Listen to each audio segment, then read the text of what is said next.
نستعينه ونتوكل عليه ونعوذ بالله من شرور أنفسنا ومن سيئات أعمالنا. من يهده الله فلا مضل له ومن يضلل فلا هادي له.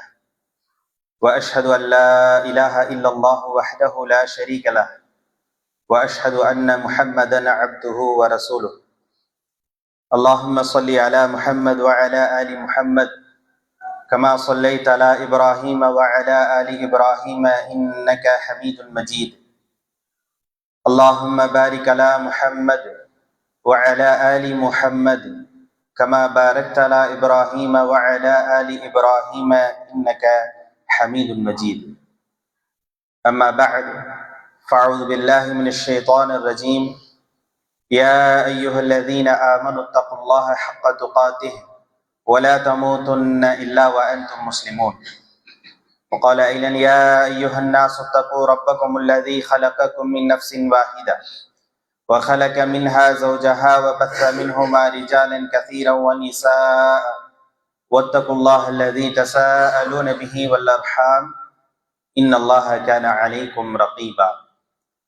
وقال أيضا يا أيها الذين آمنوا اتقوا الله وقولوا قولا سديدا يصلح لكم أعمالكم ويغفر لكم ذنوبكم ومن يطع الله ورسوله فقد فاز فوزا عظيما.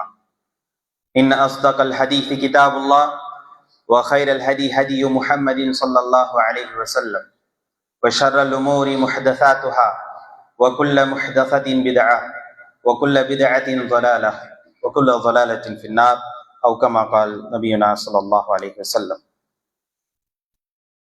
அன்பிற்கினிய அல்லாஹ்வின் நல்லடியார்களே, அல்லாஹுடைய ஸலவாத்தும் ஸலாமும் அவனுடைய இறுதி தூதரின் மீதும் அவர்களுடைய குடும்பத்தார்கள் மீதும் தோழர்கள் மீதும் நம் அனைவர்கள் மீதும் என்றென்றும் உண்டாகட்டுமாக. அல்லாஹ் சுப்ஹானஹு வ தஆலா நம் மீது கடமையாக்கி இருக்கக்கூடிய இந்த ஜும்ஆவை நிறைவேற்றுவதற்காக நாம் இங்கே ஒன்று கூடியிருக்கின்றோம். அல்லாஹும் அல்லாஹுடைய தூதரும் காட்டி தந்த விதத்தில் நம்முடைய வணக்க வழிபாடுகளை அமைத்துக் கொண்டு இம்மையிலும் மறுமையிலும் வெற்றி பெறக்கூடிய நன்மக்களாக அல்லாஹ் நம்மை ஆக்கியருள் புரிவானாக. அன்பிற்கினிய அல்லாஹ்வின் நல்லடியார்களே, கடந்த சில தினங்களுக்கு முன்பாக இந்தியாவிலே ஒரு சர்ச்சைக்குரிய நிகழ்வாக பார்க்கப்பட்டது. எல்லா தரப்பிலும் எல்லா செய்திகளிலும் பேசப்பட்ட ஒரு வாக்கியம் ஐ லவ் முஹம்மது என்பதாகும்.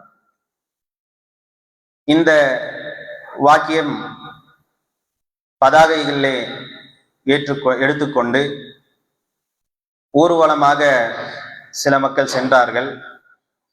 அவர்களை தாக்கி அவர்கள் மீது குற்றம் சாட்டப்பட்டு கேஸ் ஃபைல் பண்ணி அடிதடி எல்லாம் நடந்தது. இதெல்லாம் நாம் அறிந்திருக்கக்கூடிய ஒரு விஷயம்தான்.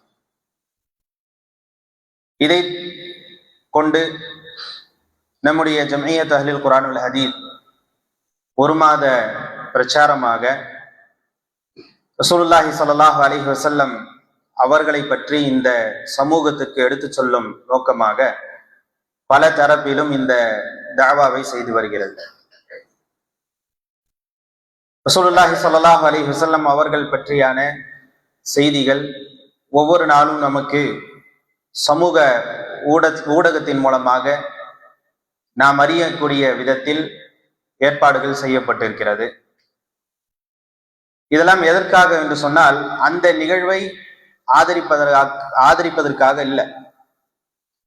காரணம், அந்த நிகழ்வு நடந்தது நாம் எதை பித்ஆ என்று கூறுகின்றோமோ அதை முன்னிட்டு தான் அது நடந்தது. ஆனால் இந்த பிரச்சாரம் என்பது ரசூலுல்லாஹி ஸல்லல்லாஹு அலைஹி வஸல்லம் அவர்கள் சமூகத்திலே எதிர்க்கப்படுகிறார்கள். சமூகத்தில் ரசூலுல்லாஹி ஸல்லல்லாஹு அலைஹி வஸல்லம் அவர்களுடைய போதனைகள் புறக்கணிக்கப்படுகிறது. ரசூலுல்லாஹை ஏற்றுக்கொண்டிருக்கக்கூடிய முஸ்லிம்களை ஒரு விதமாக பார்க்கப்படக்கூடிய சூழ்நிலைகள் இருந்து கொண்டிருக்கிறது. அறியாமையில் இருக்கக்கூடிய மக்களுக்கு மத்தியில் இதை எடுத்துச் செல்ல வேண்டும் என்பதற்காகத்தான் இந்த பிரச்சாரம் என்பதை நாம் முதலில் புரிந்து கொள்ள வேண்டும். ரசூலுல்லாஹி ஸல்லல்லாஹு அலைஹி வஸல்லம் அவர்களை எந்த அளவுக்கு நாம் நேசிக்கிறோம், நேசிக்க வேண்டும் என்பதை மார்க்கம் நமக்கு காட்டித் தருகிறது. ஒரு முஸ்லிம் ஆணாக இருந்தாலும் சரி, பெண்ணாக இருந்தாலும் சரி, ரசூலுல்லாஹி ஸல்லல்லாஹு அலைஹி வஸல்லம் அவர்களை நேசித்தே ஆக வேண்டும். சில ஆய்வுகள் கூறுகிறது, இந்த உலகத்திலே அதிகமாக வைக்கக்கூடிய சூட்டப்படக்கூடிய பெயர்களில் ஒன்று, முதன்மையாக இருக்கக்கூடியது முஹம்மது என்ற பெயர். ஒரு ஆய்வுல எந்த பெயர் அதிகமாக சூட்டப்படுகிறது என்று செய்கிறார்கள். அதுல கிடைத்த ரிசல்ட் என்ன? முஹம்மது என்ற பெயர் அதிகமாக வைக்கப்படுகிறது என்பதை சமீப காலத்துல ஒரு ஆய்வுல பார்த்தோம். ரசூலுல்லாஹி ஸல்லல்லாஹு அலைஹி வஸல்லம் அவர்களுக்கு சூட்டப்பட்ட அந்த பெயர் முஹம்மது. முஹம்மது என்று சொன்னால் புகழப்பட்டவர். ரசூலுல்லாஹி ஸல்லல்லாஹு அலைஹி வஸல்லம் அவர்கள் புகழப்பட்ட ஒரு மனிதர். இதற்கு முன்பு, ரசூலுல்லாஹுக்கு முன்பு இந்த பெயர் சூட்டப்படவில்லை. அதற்கு பிறகு இன்று வரையிலும் நாம் இந்த பெயரை சூட்டிக் கொள்கின்றோம். அது மட்டுமல்லாமல் இந்த பெயர் ஒரு நாளில் அதிகமான முறையில் உச்சரிக்கப்படுகிறது. வேற எந்த பெயரும் அப்படி உச்சரிக்கப்பட்டிருக்காது. எப்படியெல்லாம் இந்த பெயரை நாம் உச்சரிக்கிறோம், எப்போதெல்லாம் உச்சரிக்கிறோம் என்று சொன்னால், நம்முடைய இபாதாத்துகளிலும் நாம நம்முடைய குழந்தைகளுக்கோ நம்முடைய நண்பர்களையோ அழைக்கின்ற போது முஹம்மது என்று பெயர் சூட்டி அழைப்பது இல்லாமல், நம்முடைய வணக்க வழிபாடுகளிலேயே இந்த பெயரை நாம் திரும்ப திரும்ப சொல்லக்கூடியவர்களாக நாம் இருக்கிறோம். அப்படிப்பட்ட ரசூலுல்லாஹி ஸல்லல்லாஹு அலைஹி வஸல்லம் அவர்கள் மீது இருக்கக்கூடிய அந்த நேசத்துடைய வெளிப்பாடு, நாம் ஒவ்வொரு நாளும் ஐநேர தொழுகைக்காக அழைக்கப்படக்கூடிய பாங்கில் ரசூலுல்லாஹுடைய பெயர் சொல்லப்படுகிறது. அஷ்ஹது அன்ன முஹம்மதன் ரசூலுல்லாஹ். இகாமத்தில் ரசூலுல்லாஹுடைய அந்த பெயர் சொல்லப்படுகிறது. நம்முடைய தொழுகையில் தொழுது கொண்டிருக்கின்ற போது தொழுகையில் நாம் முஹம்மது என்ற பெயரை உச்சரிக்கக்கூடியவர்களாக நாம் இருக்கிறோம். இது நம்முடைய இபாதத்துகளிலும் கலந்திருக்கக்கூடிய ஒரு பெயராக இருக்கிறது. இது வெறுமனே ஒரு அடையாளமானதல்ல, இது நம்முடைய ஈமானோடு கலந்திருக்கக்கூடிய ஒரு பெயர். எனவேதான் ஒரு முஸ்லிம் முஹம்மது என்று சொல்லப்பட்டால், ரசூலுல்லாஹ் என்று சொல்லப்பட்டால், அவரை அதிகமாக நேசிக்கக்கூடியவனாகவும் அவருக்கு எதிராக பிரச்சாரங்கள் ஏற்படுகின்ற போது அதை எதிர்க்கக்கூடியவனாகவும் மாறுகிறார். அன்பிக்கினே அல்லாஹ்வின் நல்லடியார்களே, நாம் ஒரு முஸ்லிம் ஆகுகிறோம் என்று சொன்னால், நாம் ஒரு முஃமினாக ஆக வேண்டும் என்று சொன்னால், நாம் இஸ்லாத்தை ஏற்றுக்கொள்கின்ற போது நாம் உச்சரிக்கக்கூடிய வாசகம் என்ன? லா இலாஹ இல்லல்லாஹ் முஹம்மது ரசூலுல்லாஹ், அல்லது அஷ்ஹது அல்லா இலாஹ இல்லல்லாஹ் வ அஷ்ஹது அன்ன முஹம்மதன் ரசூலுல்லாஹ்.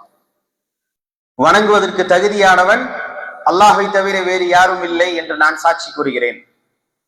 முஹம்மது அல்லாஹுடைய தூதராக இருக்கிறார், அல்லாஹுடைய அடிமையாக இருக்கிறார் என்று நான் சாட்சி சொல்கிறேன் என்று சொல்லித்தான் ஒவ்வொருவரும் முஸ்லீமாக நாம் இருந்து கொண்டிருக்கிறோம். அப்ப இந்த ஷஹாதாவுடைய அர்த்தம் என்ன? ஒரு நாளில் நாம் பாங்கு கேட்கின்ற போது இந்த வாசகம் திரும்ப நாம் சொல்கின்றோம், அஷ்ஹது அன்ன முஹம்மதன் ரசூலுல்லாஹ் என்று கூறுகிறோம். இகாமத் சொல்கின்ற போது அந்த வாசகம் நம்முடைய காதுகளிலே விழுகிறது. வுது செய்து விட்டு நாம் சொல்லக்கூடிய துஆவில் இந்த வாசகம் வருகிறது, நம்முடைய தொழுகையில் இந்த வாசகம் வருகிறது என்று சொன்னால், இது உண்மையான அர்த்தம் என்ன? இந்த அர்த்தத்தை எப்படி நாம் புரிந்து கொள்ள வேண்டும்? வெறுமனே அது ஒரு வாக்கியமாக சொல்லி கடந்து செல்லக்கூடிய ஒன்றல்ல. அஷ்ஹது அன்ன முஹம்மதன் ரசூலுல்லாஹ் என்று சொல்லிவிட்டு செல்வதல்ல. இந்த ஷஹாதாவுடைய உண்மையான அர்த்தம் என்னவென்று சொன்னால், ரசூலுல்லாஹி ஸல்லல்லாஹு அலைஹி வஸல்லம் அவர்களை நாம் நம்முடைய நாவை கொண்டு ஏற்றுக்கொள்கின்றோம். நாவின் மூலமாக நாம் உறுதிப்படுத்துகின்றோம், முஹம்மது அல்லாஹுடைய தூதராக இருக்கிறார், அல்லாஹுடைய தூதராக இருக்கிறார் என்று நான் ஏற்றுக்கொள்கிறேன் என்று நம்முடைய நாவின் மூலமாக நாம் உறுதிப்படுத்துகின்றோம். நம்முடைய உள்ளத்தின் மூலமாக நாம் நம்பிக்கை கொள்ளக்கூடியவர்களாக இருக்கிறோம், உண்மைப்படுத்தக்கூடியவர்களாக நாம் இருக்கிறோம். அதே போன்று எதை அல்லாஹுடைய தூதர் நமக்கு கட்டளையிட்டார்களோ அந்த செய்திகளை எல்லாம் உண்மைப்படுத்தக்கூடியவர்களாக நாம் இருக்கிறோம். அல்லாஹுடைய தூதர் ஒன்று இதை சொல்லிவிட்டார்கள் என்று சொன்னால், அது எனக்கு என்னுடைய அறிவுக்கு ஏற்றுக்கொள்ளக்கூடிய விதத்தில் இருக்கிறது இல்லை என்றெல்லாம் நம்ம பார்க்கிறதே இல்லை. அல்லாஹுடைய தூதர் இதை சொல்லி இருக்கிறார், சஹீஹான ஒரு செய்தியாக இருக்கிறது என்று சொன்னால் அதை அப்படியே ஏற்றுக்கொள்ளக்கூடியவர்களாக நாம் இருக்கிறோம். அப்ப ரசூலுல்லாஹி ஸல்லல்லாஹு அலைஹி வஸல்லம் அவர்கள் எதை ஏவினார்களோ அதை உண்மைப்படுத்தக்கூடியவராகவும், எந்த செய்திகளை ரசூலுல்லாஹ் நமக்கு அறிவித்து தந்திருக்கிறார்களோ எந்த விதமான சந்தேகமும் இல்லாமல் தடுமாற்றமும் இல்லாமல் அதை அப்படியே அங்கீகரிக்கக்கூடியவர்களாக உண்மைப்படுத்தக்கூடியவர்களாக இருக்க வேண்டும். அதே போன்று அல்லாஹுடைய தூதர் எதை விட்டு நம்மை தடுத்திருக்கிறார்களோ அதை தவிர்த்து கொள்ளக்கூடியவர்களாகவும், எதை விட்டு நம்மை எச்சரிக்கை செய்திருக்கிறார்களோ அதை விட்டு தவிர்த்து கொள்ளக்கூடியவர்களாகவும் இருப்பதுதான் அஷ்ஹது அன்ன முஹம்மதன் ரசூலுல்லாஹ் என்ற இந்த கலிமாவுடைய, இந்த ஷஹாதாவுடைய அர்த்தமாகும், முழுமையான ஒரு விளக்கமாகும். வெறுமனே அது ஒரு வாசகமாக சொல்லி கடந்து செல்வது இல்லை என்பதை நாம் மீண்டும் மீண்டும் நம்முடைய உள்ளத்தில் அதை நாம் பதிய வேண்டும்.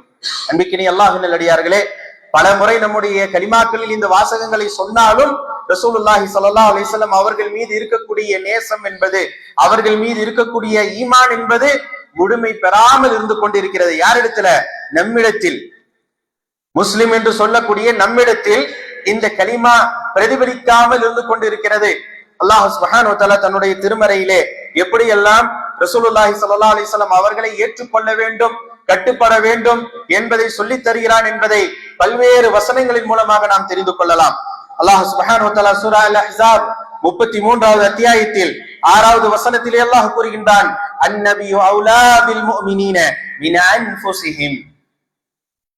மனிதர்கள், அதாவது முஸ்லிம்கள், முஃமின்களுடைய உயிரை விடவும் மிக முதன்மைக்குரியவர் யார் என்று சொன்னால் இந்த நபிதான் என்று அல்லாஹ் சுப்ஹானஹு வ தஆலா சொல்றான். எதற்கு நாம் முன்னுரிமை கொடுக்கக்கூடியவர்களாக இருக்கிறோம்? யாருக்கு நாம் முன்னுரிமை கொடுக்கக்கூடியவர்களாக இருக்கின்றோம்? நம்முடைய உயிரை விட ஒரு மனிதன் நேசிக்கக்கூடிய ஒன்று இருக்குமே ஆனால் அது அவனுடைய உயிர். அதுக்கு அடுத்ததுதான் மற்றது எல்லாமே.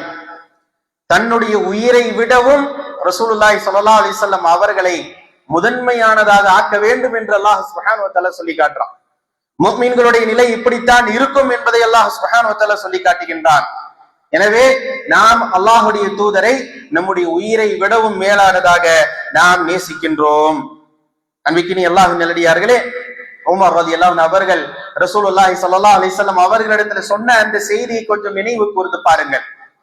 உமர் ரலியல்லாஹு அன்ஹு அவர்கள் கூறுகிறார்கள், என்னுடைய உயிரை தவிர உங்களை நான் மிக அதிகமாக நான் நேசிக்கிறேன் என்று சொன்னாங்க. அப்போது ரசூலுல்லாஹி ஸல்லல்லாஹு அலைஹி வஸல்லம் அவர்கள் அவர் சொன்னதை அப்படியே ஏற்றுக்கொள்ளவில்லை, அதை மறுத்தார்கள். எப்படி மறுத்தார்கள்?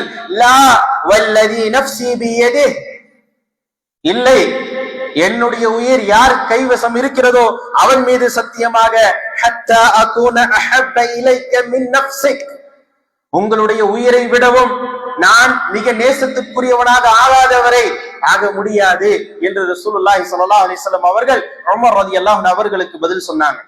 உடனே உமர் ரலியல்லாஹு அன்ஹு அவர்கள் மாற்றி, என்னுடைய உயிரை விடவும் உங்களை நான் அதிகமாக நேசிக்கிறேன் அல்லாஹ்வுடைய தூதரே என்று சொல்கின்ற போது, அல் ஆன யா உமர், இப்போதுதான் உமரே என்று ரசூலுல்லாஹி ஸல்லல்லாஹு அலைஹி வஸல்லம் அவர்கள் அப்போது அந்த அவருடைய உறுதிமொழியை ஏற்றுக்கொள்கிறார்கள். இதுதான் சரி, இதுதான் நீங்கள் சரியாக புரிந்து கொண்ட விஷயம் என்பதை உமர் ரலியல்லாஹு அன்ஹு அவர்களுக்கு ரசூலுல்லாஹ் உணர்த்துகிறார்கள் என்று சொன்னால், அன்பிற்கினியவர்களே, அவர்களுடைய உயிரை விடவும் ரசூல் ஸல்லல்லாஹு அலைஹி வஸல்லம் அவர்களை அவர்கள் நேசித்தார்கள்.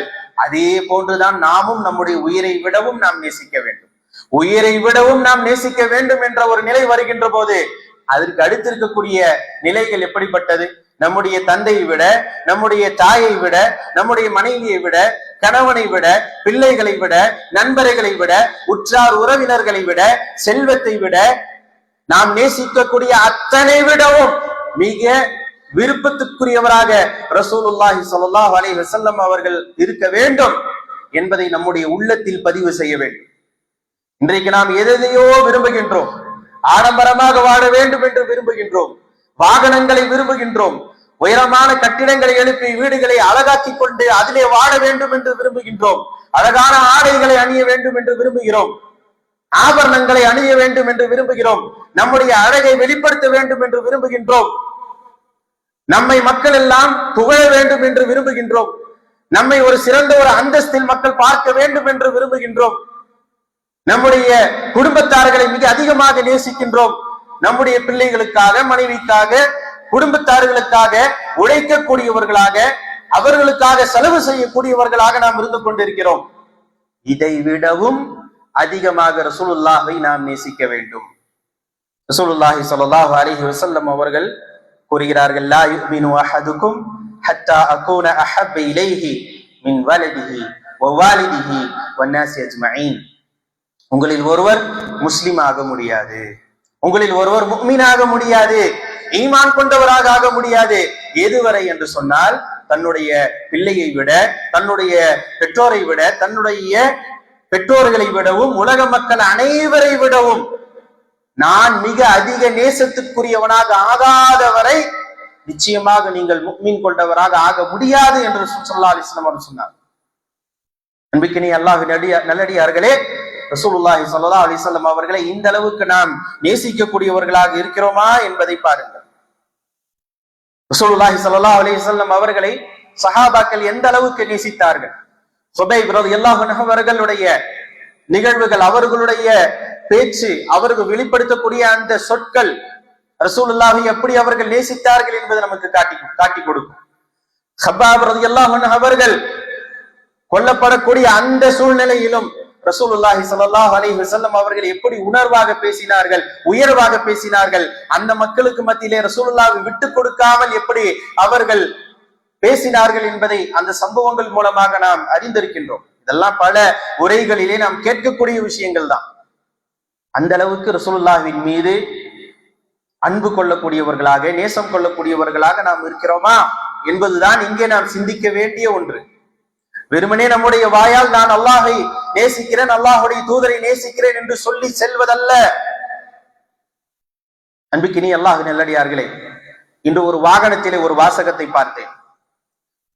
ஒரு டூ வீலர்ல அந்த டேங்க்ல எழுதப்பட்டிருக்குது கலிமா, லா இலாஹ இல்லல்லாஹ் முஹம்மது ரசூலுல்லாஹ் என்ற கலிமா அப்படியே அரபியில் எழுதப்பட்டிருக்கிறது. எங்க டூ வீலருடைய டேங்க்ல. அதுல முன்னாடி இருக்கக்கூடிய அந்த விண்ஷீல்ட்ல உள்பக்கமாக எழுதப்பட்டிருக்கிறது, யூ ஆர் மை வேலண்டைன். இப்ப யார அவர் சொல்றாருன்னு தெரியல. அந்த வண்டியை அவர் நேசிக்கிறாரா, இல்ல அந்த வண்டியை வாங்கி கொடுத்தவரை நான் நேசிக்கிறேன்னு சொல்றாரா, இல்ல வேற எதை அவர் அதை வெளிப்படுத்துகிறார் என்று தெரியவில்லை. ஆனால் கலிமாவும் அங்கே இருக்கிறது, வாசகமும் அங்கே இருக்கிறது. அப்ப இங்க இதுதான் நம்முடைய நிலை. யாரை முன்னிலைப்படுத்த வேண்டும், எப்படி முன்னிலைப்படுத்த வேண்டும், யாரை அதிகமாக நேசிக்க வேண்டும், எப்படி நேசிக்க வேண்டும் என்று நமக்கு தெரியல. இப்படிப்பட்ட ஒரு சூழ்நிலையில் தான் நாம் இருந்து கொண்டிருக்கிறோம் என்பதை நாம் உணர வேண்டும். அன்பிக்கினி அல்லாஹ்வின் நல்லடியார்களே, அல்லாஹ் சுப்ஹானஹு வ தஆலா தன்னுடைய திருமறையிலே சொல்லி காட்டுகின்றான், ஃபலா வ ரப்பிக லா யுமினூன ஹத்தா யுஹக்கிமூக ஃபீமா ஷஜர பைனஹும் ثم لا يجدوا في انفسهم حرجا مما قضيت ويسلموا تسليما. அல்லாஹ் சுப்ஹானஹு வ தஆலா சூரா அன்-நிசாவுடைய 65வது வசனத்திலே சொல்லி காட்டுகின்றான், எந்த அளவுக்கு ரசூலுல்லாஹை நாம நேசிக்க வேண்டும், எந்த அளவுக்கு ரசூலுல்லாஹை நாம் கட்டுப்பட வேண்டும், எந்த அளவுக்கு ரசூலுல்லாஹை நாம் நபியாக ஏற்றுக்கொண்டு அங்கீகரித்து அவரை நாம் பின்பற்ற வேண்டும் என்பதை அல்லாஹ் இங்கே சொல்லி காட்டுகின்றான். நாம் புரிந்து கொள்வதற்கு இந்த ஒரு வசனமே நமக்கு போதுமானதாக இருக்கும் இன்ஷா அல்லாஹ். அல்லாஹ் சுப்ஹானஹு வ தஆலா சொல்லி காட்டுகின்றான், ஃபலா வ ரப்பிக லா யுமினூன். உன்னுடைய ரப்பின் மீது சத்தியமாக அவர்கள் நம்பிக்கை கொள்ளவில்லை, முஃமின்கள் ஆகவில்லை. எதுவரையிலும் இந்த முஃமினாக முடியாது என்று சொன்னால், ஹத்தா யுஹக்கிமூக ஃபீமா ஷஜர பைனஹும், தங்களுக்கு மத்தியிலே ஏற்படக்கூடிய அந்த சச்சரவுகளிலே, பிரச்சனைகளிலே உங்களை நீதிபதியாக ஆக்கி, சும்மலா யஜிது ஃபீ அன்ஃபுஸிஹிம் ஹரஜா, பிறகு தங்களுடைய உள்ளத்தில் அந்த தீர்ப்பின் மூலமாக உங்களை நீதிபதியாக்கி நீங்கள் சொல்லக்கூடிய அந்த தீர்ப்பை அவர்கள் கேட்டு அதன் மூலமாக எந்த விதமான ஒரு சஞ்சலமும் இல்லாமல், வெறுப்பும் இல்லாமல் ஏற்றுக்கொள்வார்களே, அதுவரையிலும் அவர்கள் முஃமினாக முடியாது என்று அல்லாஹ் சுப்ஹானஹு வ தஆலா சொல்றான். நமக்கு மத்தியில பிரச்சனைகள் ஏற்படுகிறது, சச்சரவு ஏற்படுகிறது என்று சொன்னால், ரசூலுல்லாஹி ஸல்லல்லாஹு அலைஹி வஸல்லம் அவர்கள் சொன்ன அந்த தீர்வை நாம் எடுத்துக்கொள்ள வேண்டும். எந்த அளவுக்கு அது நமக்கு பாதகமாக இருந்தாலும் ரசூலுல்லாஹுடைய தீர்ப்பு இதுதான் என்று ஏற்றுக்கொண்டு அதை முழுமையாக கட்டுப்பட வேண்டும். அல்லாஹ் கூறுகிறான், மிம்மா கவைத்த வ யுஸல்லிமு தஸ்லீமா, நீங்கள் எதை தீர்ப்பாக சொன்னீர்களோ அதுல அவர்களுடைய மனசுல எந்த சஞ்சலமும் இருக்கக்கூடாது, அதே போன்று அதற்கு அவர்கள் முற்றிலுமாக கட்டுப்பட வேண்டும். அந்த நிலை ஏற்படாதவரை நீங்கள் ஆக முடியாது என்று அல்லாஹ் சுப்ஹானஹு வ தஆலா சொல்றான். நம்முடைய வாழ்க்கையில எத்தனையோ பிரச்சனைகள், சச்சரவுகள் ஏற்பட்டு கொண்டு தான் இருக்கிறது. ஆனால் மார்க்கம் சொல்லக்கூடிய சட்டங்களின் அடிப்படையில் நாம் கட்டுப்பட்டு இருக்கிறோமா என்பதை ஒவ்வொருவரும் இங்கே சிந்தித்து பார்க்க வேண்டும். மார்க்க ஷரியாவுடைய சட்டங்களின் அடிப்படையில் நம்முடைய வாழ்க்கையில் ஏற்படக்கூடிய பிரச்சனைகள், நம்முடைய உறவுகளுக்கு மத்தியில ஏற்படக்கூடிய பிரச்சனைகள், நம்முடைய கொடுக்கல் வாங்கலில், வியாபாரத்தில், எல்லா ரீதியிலும் ஏற்படக்கூடிய அத்தனை விதமான பிரச்சனைகளுக்கும் தீர்வாக இஸ்லாம் எதை நமக்கு தருகிறதோ அதை முழு மனதாக ஏற்றுக்கொண்டு கட்டுப்பட்டு நாம் நடந்து கொண்டிருக்கிறோமா என்பதை நாம் சிந்தித்து பார்க்க வேண்டும். அப்படி நாம் கட்டுப்பட்டவர்களாக இருந்தால்தான் ரசூலுல்லாஹி ஸல்லல்லாஹு அலைஹி வஸல்லம் அவர்களை நபியாக ஏற்றுக்கொண்டதற்குரிய வெளிப்பாடாக அமையும். ரசூலுல்லாஹ்வை நேசிப்பதற்குரிய வெளிப்பாடாக அமையும்.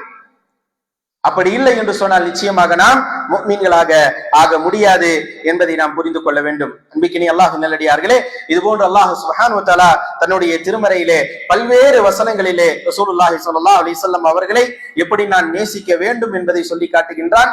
ஆனால் இன்று நாம் அல்லாஹ்வுடைய தூதரை நேசிக்கிறோம் என்று கூறுகின்றோம். ரசூலுல்லாஹி ஸல்லல்லாஹு அலைஹி வஸல்லம் அவர்கள் தான் நம்முடைய நபி என்று வெளிப்படுத்துகின்றோம். ஆனால் அது நம்முடைய வாழ்க்கையில் இல்லாமல் இருந்து கொண்டிருக்கிறது. அதனால்தான் ஆரம்பத்திலேயே நாம் சொல்லக்கூடிய ஷஹாதா என்பது வெறுமனே சும்மா ஒரு சொல்லக்கூடிய ஒரு ஷஹாதா இல்ல, ஒரு சாட்சியம் அல்ல. அந்த சாட்சியத்துடைய முழுமையான பொருள் என்னவென்றால் அல்லாஹுடைய தூதர் முஹம்மது ஸல்லல்லாஹு அலைஹி வஸல்லம் என்று கூறுகிறோம் என்று சொன்னால் அவர் சொல்லக்கூடியவை அனைத்தும் என்னுடைய ரப்பிடத்திலிருந்து வந்த செய்திகள். அவர் ரப்புடைய தூதராக இருக்கிறார். அவர் என்ன செய்திகளை எனக்கு சொல்லி இருக்கிறாரோ அதையெல்லாம் நான் ஏற்றுக்கொண்டேன். அதுல எந்த சந்தேகமும் எனக்கு இல்லை, எந்த தடுமாற்றமும் இல்லை. அதை நடைமுறைப்படுத்துவதற்கு எனக்கு எந்த சிக்கலும் இல்லை. நான் முற்றிலுமாக சரணடைந்து கீழ்ப்படியக்கூடியவனாக நான் இருக்கிறேன் என்று வெளிப்படுத்துவதுதான் அந்த ஷஹாதா. அந்த அடிப்படையில் நம்முடைய ஈமான் இருக்கிறதா என்பதை நாம் சுய பரிசோதனை செய்ய வேண்டும். ரசூலுல்லாஹி ஸல்லல்லாஹு அலைஹி வஸல்லம் அவர்களை நாம் அதிகமாக நேசிக்கணும். அலி ரலியல்லாஹு அன்ஹு அவர்கள் கூறுகிறார்கள், ரசூலுல்லாஹி ஸல்லல்லாஹு அலைஹி வஸல்லம் அவர்களை நாங்கள் எந்த அளவுக்கு நேசிக்கிறோம் என்றால், எங்களுக்கு அவர் எப்படி விருப்பத்துக்குரியவர் என்று சொன்னால், எங்களுடைய பிள்ளைகளை விட, எங்களுடைய தாய் தந்தையை விட, எங்களுடைய உற்றார் உறவினர்களை விட, எங்களுடைய பொருளாதாரத்தை விட, எங்களுடைய உயிரை விடவும் மிக நேசத்திற்குரியவர். தாகத்தில் இருக்கின்ற போது தண்ணீரை விடவும் எங்களுக்கு நேசத்திற்குரியவர் என்று சொல்றாங்க. தாகத்துல இருக்கிறோம், தண்ணீர் நமக்கு ரொம்ப தேவை. அது எவ்வளவு விருப்பத்துக்குரியதாக ஒன்றாக இருக்கும். வெயில்ல நம்ம நடந்து போயிட்டு இருக்கிறோம், நிலையிலே இல்லாத ஒரு சூழ்நிலை, மேலிருந்து உஷ்ணம், கீழே நம்மளால் நடந்து செல்ல முடியல, கால்கள் கடுமையாக எரியக்கூடிய ஒரு சூழ்நிலை இருந்து கொண்டிருக்கிறது. அப்போது ஒரு நிழலை பார்த்தால் நம்முடைய உள்ளம் எந்த அளவுக்கு அது ஏங்கும். அந்த நிழலிலே சென்று நாம் இளைப்பாற வேண்டும் என்று நாம தவிப்போமா இல்லையா? அதுதானே நமக்கு மிக விருப்பத்திற்குரிய ஒன்றாக இருக்கும். அதை விடவெல்லாம் ரசூலுல்லாஹி ஸல்லல்லாஹு அலைஹி வஸல்லம் அவர்களை நாம் அதிகமாக நேசிக்க வேண்டும். இதைதான் சஹாபாக்கள் பிரதிபலித்திருக்கிறார்கள். அன்பிக்கினி அல்லாஹ்வின் நல்லடியார்களே, ரசூலுல்லாஹி ஸல்லல்லாஹு அலைஹி வஸல்லம் அவர்களிடத்திலே ஒரு மனிதர் வந்து கேட்கிறார், மத்தஸ்ஸா, அல்லாஹ்வுடைய தூதரே, மறுமை நாள் எப்போது வரும் என்று கேட்கிறார்கள். ரசூல் ஸல்லல்லாஹு அலைஹி வஸல்லம் அவர்கள் ஒன்னும் சொல்லல. சில நேரம் கழித்து அவர்களை அழைக்கிறார்கள். அழைத்து அந்த நபரிடத்தில் கேட்கிறார், அதற்காக நீ எதை தயார்படுத்தி வைத்திருக்கிறாய் என்று கேட்கிறார்கள். அப்போது அந்த மனிதர் கூறுகிறார், நான் தொழுகை, நோன்பு என்றெல்லாம் பெரிய அளவுக்கு நான் ஒன்னும் சேர்த்து வைக்கல, அதுல நான் அந்த அளவுக்கு இல்ல, ஏற்பாடு இல்லை. ஆனாலும் கூட நான் அல்லாஹையும் அல்லாஹுடைய தூதரையும் நேசிக்கிறேன் என்று சொல்கிறார்கள். அவர் இந்த வார்த்தையை சொன்னதற்கு பிறகு ரசூலுல்லாஹ் அவருக்கு பதில் சொல்றாங்க, فَإِنَّكَ مَعَ مَنْ أَحْبَبْتَ فَإِنَّكَ مَعَ مَنْ أَحْبَبْتَ. அப்படி என்றால் நீ நிச்சயமாக நீ யாரை நேசிக்கிறாயோ அவர்களோடு நீ இருக்கிறாய் என்று சொல்கிறார்கள். அவர் யாரை நேசிக்கிறாரு? ரசூல் ஸல்லல்லாஹு அலைஹி வஸல்லம் அவர்களை நேசிக்கிறார்கள்.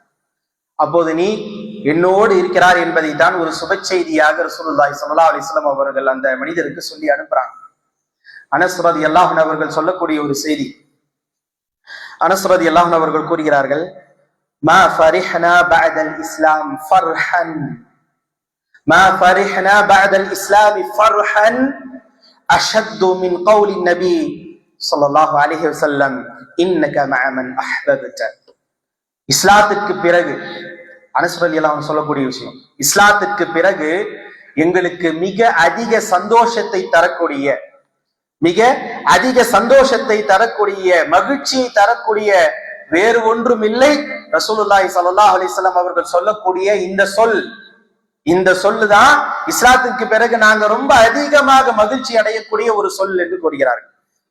அன்பான சகோதரர்களே, இஸ்லாம் நமக்கு கிடைத்திருப்பது ஆகப்பெரிய ஒரு மகிழ்ச்சிக்குரிய ஒன்று. அல்லாஹ் சுப்ஹானஹு வ தஆலா நமக்கு ஹிதாயத்தை கொடுத்திருக்கிறான் என்று சொன்னால், முஸ்லிமாக வாழ வைத்திருக்கிறான் என்றால், ரப்பை புரிந்து ஏற்றுக்கொண்டு அவனை வணங்கக்கூடியவனாக அல்லாஹ் நம்மை ஆக்கியிருக்கிறான் என்று சொன்னால், இது அல்லாஹுடைய மிக பெரும் அருள்களில் ஒன்று. அது நாம் மகிழ்ச்சியாக ஏற்றுக்கொள்ள வேண்டிய ஒன்று. இந்த இஸ்லாத்திற்கு பிறகு ஒன்று சஹாபாக்கள் சொல்ற, அனஸ் ரலியல்லாஹு சொல்றாங்க, இஸ்லாத்திற்கு பிறகு எங்களுக்கு மிக மகிழ்ச்சியை தரக்கூடிய ஒரு வாசகம் ரசூல் ஸல்லல்லாஹு அலைஹி வஸல்லம் அவர்கள் சொன்னது, இன்னக மஅ மன் அஹ்பப்த, நீ யாரை விரும்புகிறாயோ அவர்களோடு நீ இருக்கிறாய் என்று சொல்லக்கூடிய வார்த்தை தான் எங்களுக்கு மிக சந்தோஷத்தை தரக்கூடிய வார்த்தை என்று சொல்கிறார்கள் என்று சொன்னால், அன்பிற்கினியவர்களே, எந்த அளவுக்கு ரசூலுல்லாஹி ஸல்லல்லாஹு அலைஹி வஸல்லம் அவர்களை அவர்கள் நேசித்திருக்கிறார்கள், ரசூலுல்லாஹ்வை நேசித்தால் நமக்கு கிடைக்கக்கூடிய பலன் என்ன என்பதை அவர்கள் புரிந்திருக்கிறார்கள். அதன் அடிப்படையில் அவர்களுடைய வாழ்க்கையை அமைத்துக் கொண்டார்கள். இன்றைக்கு நாமும் வெறுமனே ஐ லவ் முஹம்மது என்று கூறுகின்றோம், நான் அல்லாஹ்வுடைய தூதரை நேசிக்கிறேன் என்று சொல்கிறோம், முஹம்மது ஸல்லல்லாஹு அலைஹி வஸல்லம் அவர்களை பற்றி பேசுகின்றோம், ரசூலுல்லாஹ்வுடைய பெயரை நாம் அதிகமாக வைத்துக் கொள்கின்றோம். இதெல்லாம் நேசத்திற்குரிய ஒரு வெளிப்பாடாக இருந்தாலும் இது இல்ல உண்மையான ஒரு வெளிப்பாடு.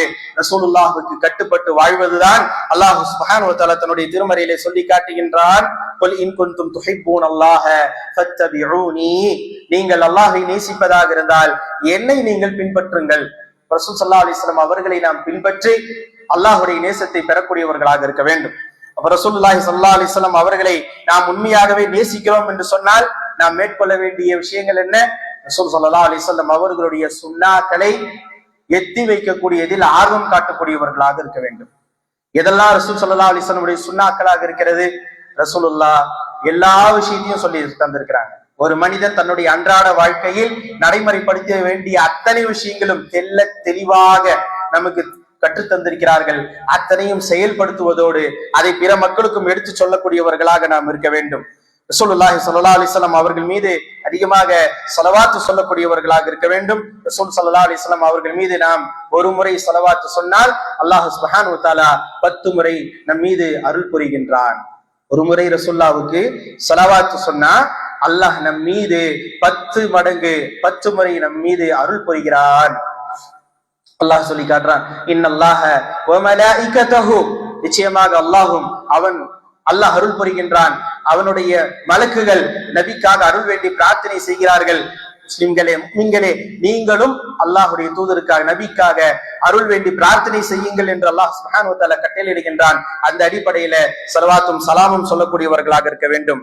அதே போன்று எதெல்லாம் பிதஅத்தான காரியங்களாக இருக்கிறதோ, எதெல்லாம் மார்க்கத்திலே அனாச்சாரமான காரியங்களாக இருக்கிறதோ, எதெல்லாம் மார்க்கத்துக்கு முரணான காரியங்களாக இருக்கிறதோ, எதெல்லாம் ரசூல் ஸல்லல்லாஹு அலைஹி வஸல்லம் அவர்கள் கற்றுத்தராத காரியங்களாக இருக்கிறதோ அதை விட்டெல்லாம் முற்றிலுமாக விலகக்கூடியவர்களாக நாம் இருக்க வேண்டும். ரசூலுல்லாஹையும் அவருடைய குடும்பத்தார்களையும் அவருடைய தோழர்களையும் அதிகமாக நேசிக்கக்கூடியவர்களாக நாம் இருப்போமேயானால் அதுதான் உண்மையான நேசத்துடைய வெளிப்பாடாக இருக்கும். இதன் மூலமாகத்தான் நாளை மறுமையிலே நாம் வெற்றி பெற முடியும் என்பதை உணர்த்தியவனாக, உபதேசம் செய்தவனாக என்னுடைய முதலாவது உரையை நான் நிறைவு செய்கின்றேன். அல்லாஹ் சுப்ஹானஹு வ தஆலா நம் அனைவர்களையும் ரசூலுல்லாஹி ஸல்லல்லாஹு அலைஹி வஸல்லம் அவர்களுடைய சுன்னாக்களின் அடிப்படையிலே வாழ்ந்து அவரை நேசித்து அவர்களோடு வாழும் நாளை மறுமையிலே சொர்க்கத்திலே இருக்கக்கூடிய பாக்கியத்தை தந்தருள் புரிவானாக.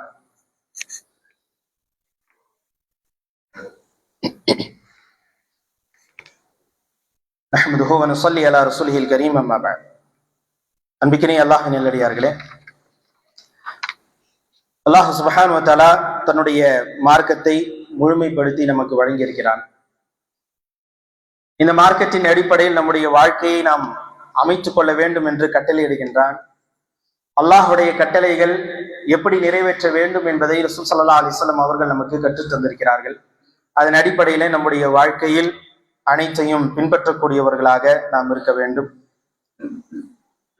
ரசூலுல்லாஹி ஸல்லல்லாஹு அலைஹி வஸல்லம் அவர்கள் எதை நமக்கு ஏவினார்களோ அதை செய்யக்கூடியவர்களாகவும், எதை விட்டு தடுத்தார்களோ அதை விட்டு தவிர்த்து கொள்ளக்கூடியவர்களாகவும் நாம் இருக்க வேண்டும்.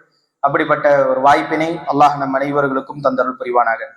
அன்பிக்கினி அல்லாஹ் நல்லடியார்களே, நம்முடைய ஜமியத்து அஹ்லுல் குர்ஆன் வல் ஹதீஸ் அமைப்பின் சார்பாக இருக்கக்கூடிய கரும்புகடை பகுதியில் இருக்கக்கூடிய மஸ்ஜிதுல் அன்சார் நம் அனைவருக்கும் தெரிந்த ஒரு மஸ்ஜிது தான். மஸ்ஜிதுல் அன்சாருக்கு பக்கத்தில் இருக்கக்கூடிய ஒரு இடம், ஒரு 2.5 சென்ட் இடம் விலை பேசப்பட்டு இருக்கிறது. அந்த இடத்துக்குரிய நோக்கம் என்னவென்று சொன்னால், இன்றைக்கு நாம் வாழக்கூடிய பகுதி அனைத்து பகுதிகளுமே ஒரு நெருக்கடியான பகுதிகள். நம்ம வண்டி நிறுத்துறது கூட நம்மளால முடியாது. இரவு நேரங்கள்ல நம்முடைய வாகனங்களை நாம் நிறுத்தினால் அந்த வழியாக ஒரு பெரிய வாகனம் கடந்து செல்லவே முடியாது. அப்படிப்பட்ட ஒரு சூழ்நிலையில் தான் நம்முடைய பகுதிகள் இருந்து கொண்டிருக்கிறது. மிகப்பெரிய ஒரு பாதிப்புகளை ஏற்படுத்தக்கூடிய விதமாக இருக்கிறது. மற்ற பகுதிகள் எல்லாம் ஒரு ஒழுங்குமுறையாக இருக்கும். மற்ற இடங்கள் எல்லாம் எதெல்லாம் நம்முடைய கோயம்புத்தூர்ல வேற பகுதிகளாக நம்ம பார்க்கிறோமோ, மற்ற மாற்று சகோதரர்களுடைய பகுதிகளாக பார்க்கிறோமோ, அதெல்லாம் இருப்பதை போன்று நம்முடைய பகுதிகள் இருப்பதில்லை. நெருக்கடியாக, இடைஞ்சலாக, அசுத்தமாக இருக்கக்கூடிய ஒரு சூழ்நிலைகள் தான் இருக்கிறது. காரணம், மனிதர்களுக்கு இருக்கக்கூடிய பேராசை. ஒரு சின்ன இடம் கிடைச்சா கூட அதுல நாம நம்முடைய வீடை நாம அதுல ஏற்படுத்திக்கிறோம். ஒரு சின்ன ஒரு இடம் விட்டு கொடுக்கறது கூட நமக்கு மனசு இல்லை. அப்படித்தான் இருக்கிறது. எனவேதான் அனைத்து பகுதிகள் நீங்க பாத்தீங்கன்னா நம்முடைய தெருவை நேரம் நாங்க பார்க்கவே முடியாது. அப்படிப்பட்ட ஒரு சூழ்நிலைகள் தான் இருக்கிறது. பல வீடுகளில் காற்று வசதி இல்லை. பல வீடு அடுக்குமாடிகளாக இருக்கிறது. குடியிருப்பு இருக்கக்கூடிய பகுதிகளாக இருக்கிறது. அந்த வீடுகள்ல வெளிச்சமே இல்லை. 24 மணி நேரமும் அவர்கள் டியூப்லைட் போட்டுதான் அவர்கள் பயன்படுத்த வேண்டும். காற்று வசதியே இல்லாத ஒரு சூழ்நிலை எல்லாம் இருந்து கொண்டிருக்கிறது. இதுதான் நம்முடைய பகுதியுடைய நிலை. இப்படிப்பட்ட ஒரு சூழ்நிலையில் நம்முடைய வீடுகளில் மரணம் ஏற்பட்டு விட்டால் அப்போதும் மிக இடைஞ்சல் தரக்கூடிய ஒன்றாக இருக்கிறது. ஒரு சில பகுதிகளில் என்ன செய்வாங்க, அந்த ரோட்டையே பிளாக் பண்ணிடுறாங்க. இதுவும் மக்களுக்கு இடைஞ்சல் தரக்கூடிய ஒன்றுதான். அதெல்லாம் கவனிக்கிறது இல்லை.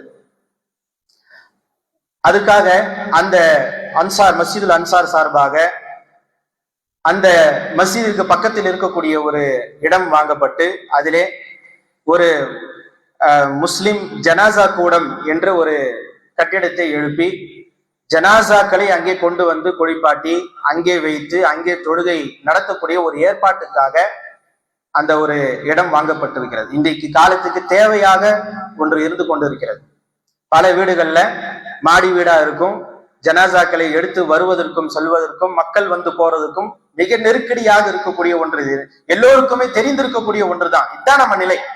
அப்ப இதை கருத்தில் கொண்டு மக்களுக்காக எளிமைப்படுத்தும் விதமாக, ஒரு வசதி ஏற்படுத்தும் விதமாக இந்த ஒரு இடம் வாங்கப்பட்டு முஸ்லிம் ஜனாசா கூடம் என்ற அடிப்படையில அங்கே ஜனாசாக்களை வைத்து அந்த ஜனாசாவுக்கு செய்ய வேண்டிய அந்த கடமைகளை செய்து மக்கள் பார்த்து செல்வதற்காகவும், அதே போன்று அங்கே மஸ்ஜிதுல் அன்சாரில் வைத்து அல் மனார் ஹிஃப்ல் மதரசா நடைபெற்று கொண்டிருக்கிறது. அங்கேயும் இட வசதிகள் இல்லாமல் இருந்து கொண்டிருக்கிறது. உணவு சமைக்கிறதுக்கெல்லாம் சரியான வசதிகள் இல்லை. அதுக்காகவும் அந்த பொருளாதாரத்துக்காகவும் அந்த கட்டிடம் எழுப்பப்படுகிறது. கிட்டத்தட்ட 25 லட்சம் ரூபாய் மதிப்பிலே அந்த இடம் வாங்கப்பட்டிருக்கிறது. அதற்கு 1 லட்சம் ரூபாய் அட்வான்ஸ் கொடுக்கப்பட்டிருக்கு. 5 லட்சம் ரூபாய் பொருளாதாரம் திரட்டப்பட்டிருக்கிறது. இன்னும் மீதம் 20 லட்சம் ரூபாய் இருக்கிறது. மிக நெருக்கடியான, இதுக்கு நம்ம கால அவகாசம் எல்லாம் இல்லை, எல்லாம் முடிஞ்சு போச்சு. கொடுத்த அந்த டைம் எல்லாமே முடிஞ்சு போச்சு. ரொம்ப நெருக்கடியான ஒரு சூழ்நிலையில இருந்து கொண்டிருக்கிறார்கள் சகோதரர்கள். இது தனிப்பட்ட யாருடைய சுயநலத்துக்காக அல்ல, யாருடைய தேவைக்காகவும் இல்லை. இது பொது மக்களுக்காக, எல்லா முஸ்லிம்களும் பயன்படுத்துவதற்காக எழுப்பப்படக்கூடிய ஒரு கட்டிடம், பயன்படுத்துவதற்காக உருவாக்கப்படக்கூடிய ஒரு கட்டிடம். எனவே அதற்காக உங்களுடைய அதிகமான பொருளாதாரத்தை கொடுக்க வேண்டும் என்று அவர்கள் கேட்டுக்கொண்டிருக்கிறார்கள். அந்த அடிப்படையில இன்ஷா அல்லாஹ் இந்த ஜுமாவுடைய வசூல் அந்த முஸ்லிம் ஜனாசா கூடத்திற்காகவும் ஹிஃப்ல மதரசாவுடைய அந்த பொருளாதார நிலைக்காகவும் எடுக்கப்படுகின்றது. அந்த கட்டிடம் அதுக்காக தான் அமைக்கப்படுது. எனவே அந்த அடிப்படையில உங்களுடைய பொருளாதாரத்தை அதிகமாக கொடுத்து உதவி செய்யுங்கள். அல்லாஹ் சுப்ஹானஹு வ தஆலா நாம் வழங்கக்கூடிய இந்த பொருளாதாரத்தின் மூலமாக அல்லாஹ் நமக்கு பரக்கத்தை ஏற்படுத்துவான். பிறர்களுடைய தேவைகளை நாம் நிறைவேற்றி தந்தால் அல்லாஹ் நம்முடைய தேவையும் நிறைவேற்றி தருவான். எனவே அந்த அடிப்படையில நாம் அல்லாஹுடைய பாதையில நம்முடைய பொருளாதாரத்தை செலவு செய்யறோம். ஹலாலான பொருளாதாரத்தை ஹலாலான முறையில நம்ம செலவு செய்யறோம். அல்லாஹ் சுப்ஹானஹு வ தஆலா அதற்கு பன்மடங்காக நமக்கு திருப்பி தருவான். நான் கொடுக்கக்கூடியது எதுவுமே எனக்கு லாஸ் ஆகக்கூடியதல்ல, எனக்கு நஷ்டத்தை ஏற்படுத்தக்கூடியதல்ல. நான் எதை முதலீடு செய்கின்றேனோ அதை அல்லாஹ் சுப்ஹானஹு வ தஆலா சிறந்த பலனாக எனக்கு திருப்பி தருவான். நான் செய்யக்கூடிய முதலீடு குறைவாக இருந்தாலும் அதனுடைய பலன் அல்லாஹ் எனக்கு நிறைவாக தருவான். எது எனக்கு நஷ்டமே இல்லாமல் இருக்குமோ அப்படிப்பட்ட ஒரு பலனை அல்லாஹ் எனக்கு தருவான் என்ற நம்பிக்கையோடு, அல்லாஹ்வின் மீது இருக்கக்கூடிய நம்பிக்கையோடு, அல்லாஹ் சொல்லக்கூடிய அந்த வாக்குறுதியை ஏற்றவர்களாக நாம் இந்த ஸ்தாபனத்துக்காக அதிகமாக முறையில பொருளாதார உதவியை செய்ய வேண்டும். மிக நெருக்கடியான ஒரு சூழ்நிலை இருந்து கொண்டிருக்கக்கூடிய அந்த சகோதரர்களுக்கு நாம் உதவி செய்ய வேண்டும். எனவே நீங்களும் உங்களை சார்ந்திருக்கக்கூடிய, உங்களுக்கு தெரிந்த உங்களுடைய குடும்பத்தார்கள், நண்பர்கள் அனைவர்களிடத்திலும் இது பற்றியான செய்தியை எடுத்து சொல்லி இந்த ஸ்தாபனத்துக்காக அதிகமான முறையில பொருளாதார உதவியை செய்யும்படி கேட்டுக்கொள்கின்றோம். அல்லாஹ் சுப்ஹானஹு வ தஆலா நம் அனைவருடைய பாவங்களையும் மன்னிப்பானாக. அல்லாஹ் சுப்ஹானஹு வ தஆலா நம் அனைவர்களையும் நேர்வழியிலே நிலைத்திருக்க செய்வானாக. நாளை மறுமையில் ரசூலுல்லாஹி ஸல்லல்லாஹு அலைஹி வஸல்லம் அவர்களோடும் நபிமார்களோடும் சாலிஹான அடியார்களோடும் வாழக்கூடிய மறுமையிலே சொர்க்கத்திலே வாழக்கூடிய பாக்கியத்தை தந்தருள் புரிவானாக. ரப்பனா ஆதினா ஃபித் துன்யா ஹஸனா வ ஃபில் ஆখিরাতি ஹஸனா வ கினா அஸாபன் நார்.